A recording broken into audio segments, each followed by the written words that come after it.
Assalamualaikum warahmatullahi wabarakatuh. Salam sejahtera untuk kita semua, Bapak Ibu calon guru profesional. Pada kesempatan ini kami akan mempresentasikan topik 3 bagian ruang kolaborasi mata kuliah teknologi baru dalam pengajaran dan pembelajaran. Adapun anggota kelompok kami yaitu Nisa Amalia Fitriani, Novalin Habibah, Qoyimatul Mufidah, Putri Rizkiatul Windiarti, dan Trimianti. Pada pembahasan ini kita akan membahas tentang model Azure.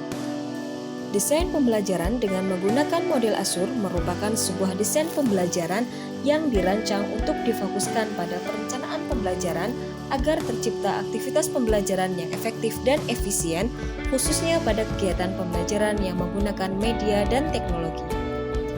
Menurut Kemendikbud tahun 2022, model Azure adalah sebuah pendekatan sistematis untuk menganalisis karakter peserta didik yang dapat mempengaruhi kemampuan untuk belajar.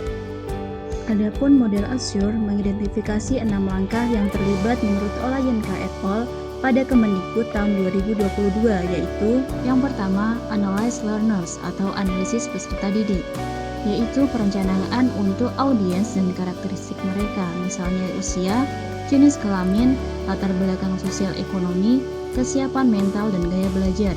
Kemudian yang kedua, State Standards and Objectives, atau merumuskan standar dan tujuan pembelajaran, di mana guru didorong untuk mempertimbangkan kelas audiens, perilaku mereka, dan jenis gelar yang mereka pelajari. Kemudian yang ketiga, Select Strategies and Resources, atau memilih strategi dan sumber belajar, yaitu memilih dari kumpulan bahan, modifikasi, atau buat yang baru. Yang keempat, Utilize Resources, atau memanfaatkan sumber belajar, pratinjau materi dan teks materi atau media atau teknologi. Kemudian yang kelima, Require Learner Participation, atau partisipasi peserta didik dalam pembelajaran, yaitu melibatkan peserta didik untuk mengumpulkan pandangan dan saran mereka. Kemudian yang terakhir, Evaluate and Revise, atau menilai dan merevisi pembelajaran, mengevaluasi media atau teknologi dengan tujuan pembelajaran yang telah ditetapkan. Selanjutnya akan membahas tentang analis learners atau analisis terhadap siswa, yaitu hal yang dilakukan guru untuk melakukan analisis kepada peserta didik. Analisis peserta didik menguji 3 jenis informasi meliputi karakteristik umum, kompetensi spesifik, dan perbedaan kebutuhan pembelajaran. Ini akan membahas tentang karakteristik umum. Karakteristik ini berkisar dari variabel konstan seperti jenis kelamin dan etnis, hingga variabel yang bervariasi secara teratur seperti sikap dan minat.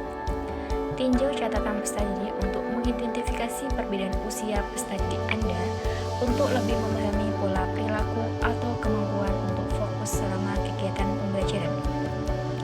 Ketika merencanakan kerja kelompok, pertimbangkanlah perbedaan gender yang dapat mempengaruhi perhatian dan kemampuan peserta didik untuk berpartisipasi. Setelah peserta didik mewakili beberapa kelompok etnis, pilih bahan ajar dan contoh yang memberikan prioritas pada identitas dan nilai budaya. Setelah memiliki pemahaman latar belakang tentang karakteristik umum peserta didik, pasangkan dengan pengamatan terhadap sikap dan minat peserta didik untuk merancang dan menerapkan pembelajaran yang bermakna dan memenuhi kebutuhan unik setiap peserta didik. Baik, selanjutnya terkait kompetensi spesifik. Pengetahuan awal peserta didik tentang mata pelajaran tertentu mempengaruhi bagaimana dan apa yang mereka pelajari lebih dari sifat psikologis apapun. Oleh karena itu, komponen penting dalam merancang pelajaran adalah mengidentifikasi kompetensi awal peserta didik. Ini bisa dilakukan secara informal seperti memberikan suatu pertanyaan atau dengan cara yang lebih formal, meninjau hasil tes standar atau memberikan tes dan penilaian buatan guru. Selanjutnya, terkait perbedaan kebutuhan belajar. Untuk memastikan pembelajaran bagi semua peserta didik, guru harus mengidentifikasi dan menganalisis perbedaan unik dan kebutuhan masing-masing peserta didik. Peserta didik memiliki kecerdasan ganda, preferensi dan kekuatan persepsi, berbagai perilaku pemrosesan informasi, berbagai motivasi, dan faktor fisiologis berbeda yang mempengaruhi pembelajaran. Menurut Howard Gardner pada Kemendikbud 2022 terkait penelitian dasar kecerdasan majemuk menunjukkan bahwa seseorang dapat memiliki berbagai kemampuan dalam 8 bidang. di antaranya verbal linguistik, matematika logika, visual, tubuh kinestetik, musikal, naturalis, interpersonal, dan eksistensi. Menganalisis karakteristik umum, kompetensi masuk khusus, dan perbedaan serta kebutuhan pembelajaran peserta didik akan memandu proses pengambilan keputusan saat merancang pelajaran ASLO.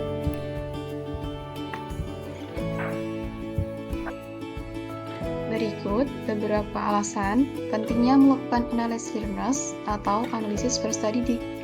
Yang pertama, memungkinkan pendidik untuk memahami kebutuhan dan karakteristik peserta didik. Pendidik dapat merancang pengalaman belajar yang tepat sesuai dengan tingkat pemahaman dan gaya belajar individu mereka.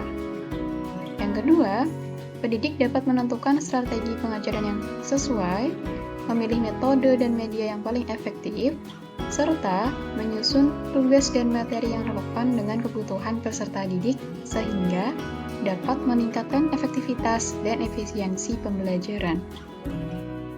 Berikut beberapa referensi yang kami gunakan dalam membahas topik ini. Sekian pemaparan dari kami, semoga bermanfaat. Wassalamualaikum warahmatullahi wabarakatuh.